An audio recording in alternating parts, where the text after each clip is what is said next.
Senior anchor Kalyani గారు, జయ గారు,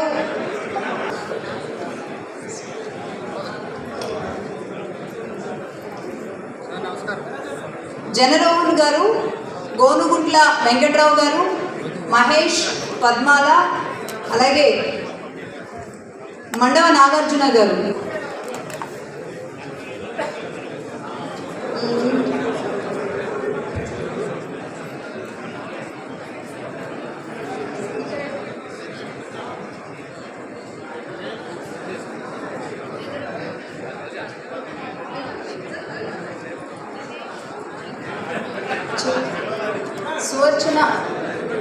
సువర్చన advertisers Nataraj గారు, డాక్టర్ విఎస్ రామచంద్రరావు గారు, చైర్మన్ శ్రీశ్రీ హోలిస్టిక్ హాస్పిటల్స్. అలాగే నడింపల్లి సీతారాం గారిని ఒకసారి మైక్ దగ్గరికి వచ్చి మాట్లాడాల్సిందిగా కోరుతున్నాం.